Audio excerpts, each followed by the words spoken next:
అంటే అతనికి వెళ్ళడానికి ఎటు దారి లేదు. దారి లేని సమయంలో పిచ్చివాని వలె దావీదు భక్తుడు తన దారిని ఏర్పాటు చేసుకున్నాడు.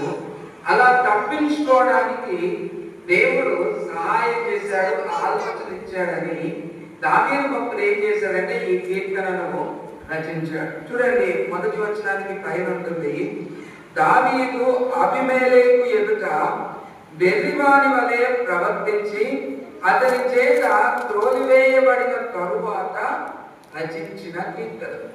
అలాంటి అపాయకరమైనటువంటి సందర్భంలో నుంచి బయటికి రాగానే దావీదు భక్తుడు ఏం చేశాడంటే ఒక కీర్తనను రచించాడు. దేవుడు నన్ను కాపాడాడు. అలాంటి కీర్తనలో మొదటి నుంచి 7 వచనాలు మనం జాగ్రత్తగా చూస్తే, మొదటి నుంచి 7 వచనాల్లో దేవుణ్ణి స్తుతించడము, ఆయనకి కృతజ్ఞతలు తెలియజేయడము దావీదు భక్తుడు చూపిస్తూ ఉన్నాడు. చూడండి, మొదటి నుంచి 7 వచనాలు. నేను ఎల్లప్పుడూ యెహోవాను సన్నుతించదను, నిత్యము ఆయన కీర్తి నా నోట నుండును. యెహోవాను బట్టి నేను అతిశయించుచున్నాను, దేవుడు దానిని దేని సంతోషించెదరు. దావీదు భక్తుడు దేవుడి నామాన్ని స్మరిస్తూ ఎల్లప్పుడూ ఆయన నోటిలో కీర్తిస్తూ దావీదు భక్తుడు తెలియపరుస్తూ ఉన్నాడు. 3వ వచనం నుంచి కూడా, నాతో కూడి యెహోవాను కనపరుచుడి, మనము ఏకంగా కూడి ఆయన నామమును గొప్ప చేయడము.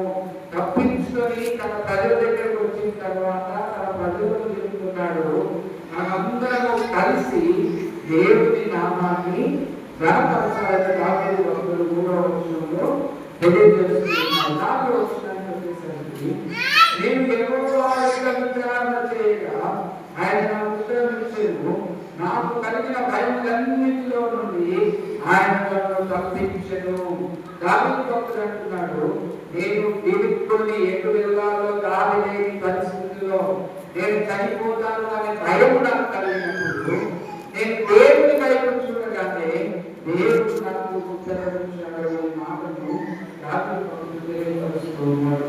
5 నుంచి 7 వచనాలు మనం చూస్తే, వారు ఆయన తట్టు చూడగా వారికి వెలుగు కలిగేను, వారి ముఖములు ఎన్నడూ లజ్జింపకపోవును. ఈ దీనుడు మొరపెట్టగా యెహోవా ఆలకించెను, అతని శ్రమలో నుండి అతన్ని రక్షించెను. దావీదు భక్తుడు మొరపెట్టగా దేవుడు విని తన శ్రమలో నుంచి దావీదు భక్తుడిని దేవుడు రక్షించాడని మాటలు జ్ఞాపకం చేసుకున్నాడు. అందుకే 7వ వచనంలో అంటున్నాడు, యెహోవా యందు